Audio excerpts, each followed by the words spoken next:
It was August of 2015 and I had just turned 10 years old. Because of this, my family decided to take us all on a trip to Fiji for 1 week. This was still long enough ago to where I don't really remember what happened, but what I do remember was that in every car ride there, as well as the plane ride there and back, I was playing one game. Geometry Dash. I was obsessed with this game, and so was everyone at my school. So naturally, the school day after I came back from this trip, I would talk to the other kids about the game. It was in one of these conversations that I would hear a rumor about a level that had just been beaten for the first time and was by far the hardest level in the game. So I decided to look up a completion of the level on YouTube, and what I found absolutely amazed me. I mean, it didn't even look humanly possible. The gameplay was so difficult that afterwards I tried doing a practice run on my iPad and it took over 1,000 attempts. But what was the name of this level that would single-handedly destroy the skill ceiling of this game? Well, let me introduce to you Bloodbath.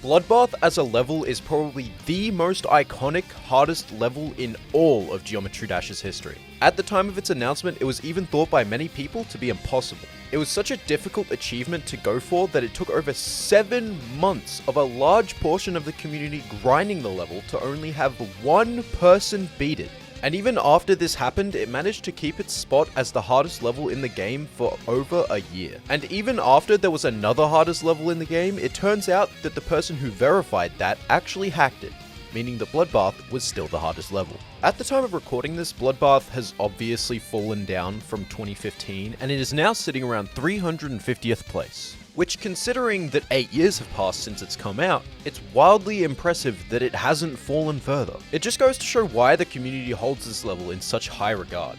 I mean, the level itself got voted second as the favorite level of all time, as well as the level's song getting voted as the community's favorite Geometry Dash song ever.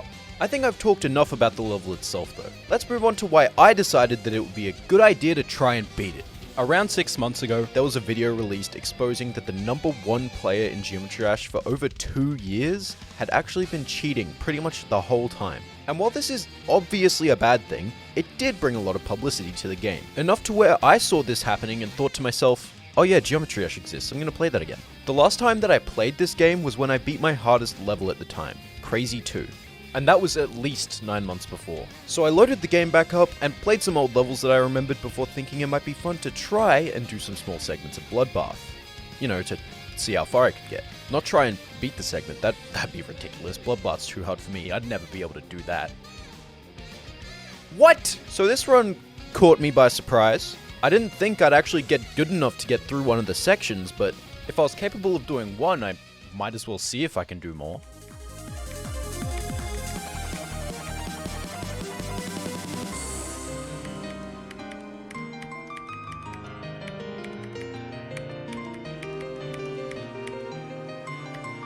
Holy shit!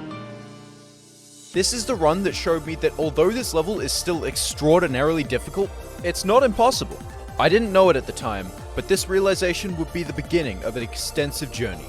One where I'd find myself committing more time into a game than I ever had before.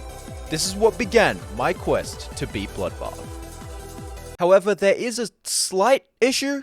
See, my hardest level is Crazy 2, and while on its own that is a pretty big achievement, the difference in difficulty between these two levels is so vast that people who don't even play the game can probably tell the difference. So because of this, I decided to completely change the way that I practiced the game, to a method considered by many to be much more effective.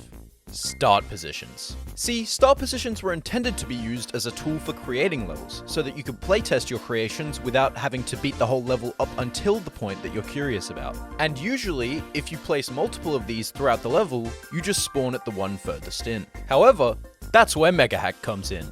A large portion of the Geometry Dash community uses this mod menu named Mega Hack. Either to use the quality of life improvements like practice music hack, or you could do what this piece of shit did. But we aren't interested in the malicious side of Mega Hack. We're interested in the start position switcher, a tool used to switch between every start position placed in a level using only your arrow keys. This is generally used to more conveniently focus on specific sections in the level. The main three in Bloodbath being Michigan's Hallway, Crack's Ship, and Etza. Players use this as a way of practicing more efficiently than you could in practice mode, as because in practice mode you have to work your way through each part of the level until you get to the point you wanted, whereas with start positions, you can just and you're there. In fact, if it weren't for start positions, I wouldn't have even been able to do these first 2 runs of Bloodbath, as I would have had to brute force my way through this entire level that I wasn't comfortable with yet, just to try and get a run at the end. However, now that I did have these start position runs, I decided to do some runs from 0 to see how far into the level I could get. And for my first day of trying, I'd say it went pretty well.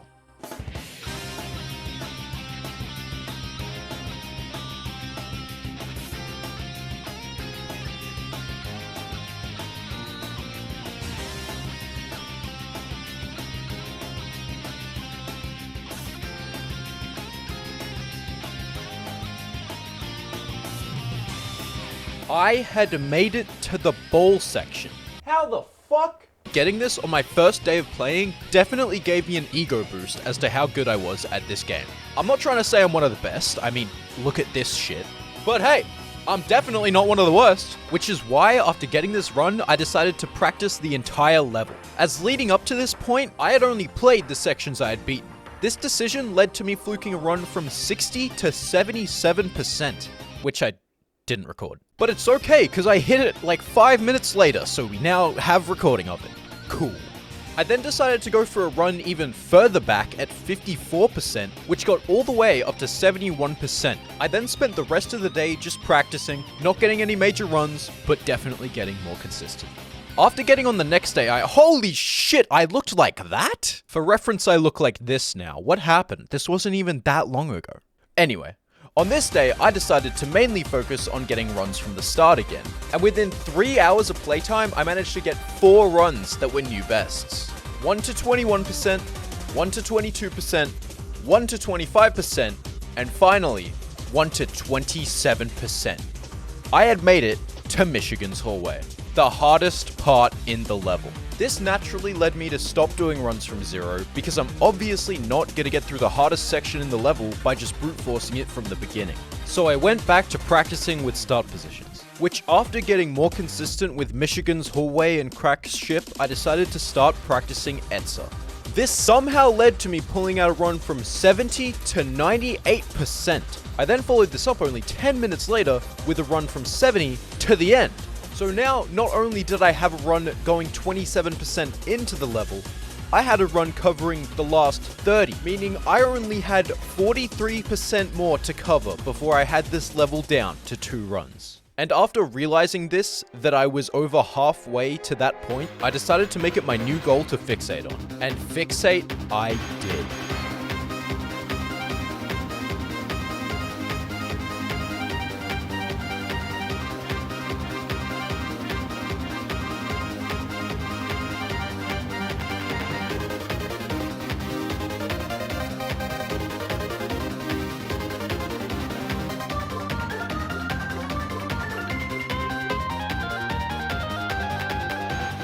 Believe it or not, that short montage was actually the culmination of 2 months of playing. It took me 2 months to get this, but at least it was done now. I had the level down to 2 runs, and all I had to do now was beat it, which after only 1 more week of grinding, I gave up. You might be wondering, why would you do that? You've put so much time in, that's fucking stupid. And I agree with you, but I had run into a mental block. I was playing this game for a week straight, and I did not make 1 bit of progress at all. This would lead to me convincing myself that the progress I had made so far was my peak, and I could not go any further. I would then prove myself wrong with a run that got to 49%, but as I said in the moment, I wish I got through that section though. It still wasn't enough. I had gone through the struggle of learning every section of this level well enough to where I was capable of beating it, but I had lost to the level mentally. It didn't seem like a possibility in my mind anymore, which led to me not playing the level for months. Not playing consistently, at least. There were multiple times where I tried to come back, but I couldn't commit to playing the level consistently anymore. My desire to beat the level had almost completely faded. Until one day. The 10-year anniversary of Geometry Dash drops, and holy shit! There's a sick video, there's sick animations, there's sick interviews with people that I skipped. I didn't watch that part, I'm sorry. I wanted to see the cool videos, and that was it. And at the very end, 2.2 got announced to release in October. That didn't fucking happen. Anyway, this got me very hyped. And this hype made me want to play the game again. And since I was actually enjoying playing again, I knew that I couldn't leave this level unfinished. So naturally, I started grinding Bloodbath again. And to say that this grind went well would be an absolute understatement. On the first day of getting back into it, I managed to get a run from 70 to 100, which, you know, isn't amazing, but it's definitely good for my first day back. Then for the rest of day 1 and day 2, I would just keep practicing from start positions, trying to get more consistent again. And I guess I did get more consistent, because on day 3, I got a run to 75%. Holy! But you know what's crazier than getting 75% as a fluke on day 3? Proving it's not a fluke on the same day by getting another run to 74. Keep in mind, this is coming off the back of a long grind that took me months, where my highest percent was 49. And in 3 days, I managed to beat it twice. Then on day 4, I managed to get another run from 41 to 100, and then followed it up with a run to 77%, which isn't much further than 75, but it's progress. On day 5, I would then prove that I'm the most consistent player in the game by getting 77 and 77, there's a theme here. And after this, on day 6, I somehow managed to do this. Not only did I get a run from 24 to 92, not only did I get a run from 0 to 82, not only did I get a run from 0 to 89, or 0 to 92, not only did I manage to make all this progress in one day, but I also managed to do this.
I beat Bloodbath!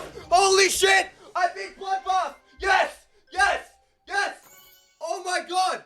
Oh my god! Oh my god, I beat Bloodbath! Oh my god, I beat Bloodbath! Holy shit!